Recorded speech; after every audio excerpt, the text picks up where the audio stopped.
Disruption, a term we often associate with Uber, Square, Amazon, and of course, Tesla. TechCrunch's Disrupt is a yearly event of non-stop online programming for founders and innovators to take the stage and tell their stories. Founders such as Richard Hendricks of Pied Piper, inventor of middle-out compression. Although the Cybertruck's design is quite unsettling and disturbing, does it really fit the definition of being disruptive? Let's find out. These days, the term disruption is very loosely used. It's thrown around by well-meaning people who have never taken the time to take a serious look at its definition. An analysis of a wide variety of English language publications showed that disruptive innovation and disruptive technology are now a part of the popular business lingo. It's often used to describe any situation in which a well-established industry is shaken up by a new product or a new player. Disruption occurs when a smaller company with fewer resources successfully challenges an established business. This is usually accomplished by targeting market segments overlooked by the established business, as they are too busy improving their products and services for their most demanding customers. While they continue chasing more demanding segments and higher profits, the disruptor begins to move upmarket, capturing the initial, overlooked segments, as well as the established business's more demanding customers.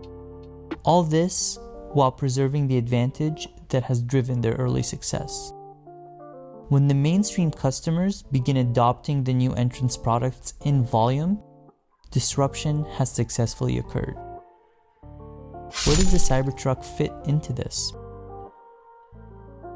Based on the theory, disruptive innovations can originate in one of two markets.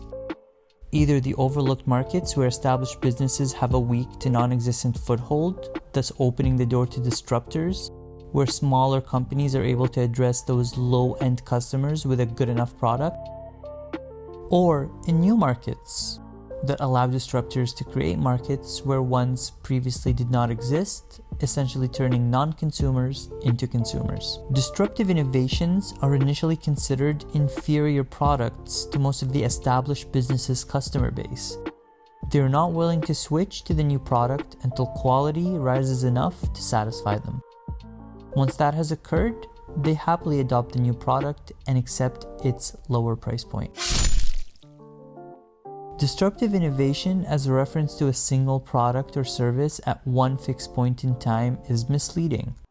The evolution of the product over time, its increasing consumer base and advantages are where the real disruption occurs. The simple fact that disruption can take a very long time explains why established businesses frequently overlook disruptors until it's far too late. So I ask again, is the Cybertruck disruptive? The pickup market is certainly well established, caters to a large consumer base with a high standard and brand loyalty. At its price point, the Cybertruck is a comparable purchase of arguably superior quality, but its range, towing capacity, reliability in certain geographies may not make it a viable alternative. Here's a video from the latest Starship high-altitude flight test. Notice the single Model 3 flanked by multiple ICE pickup trucks?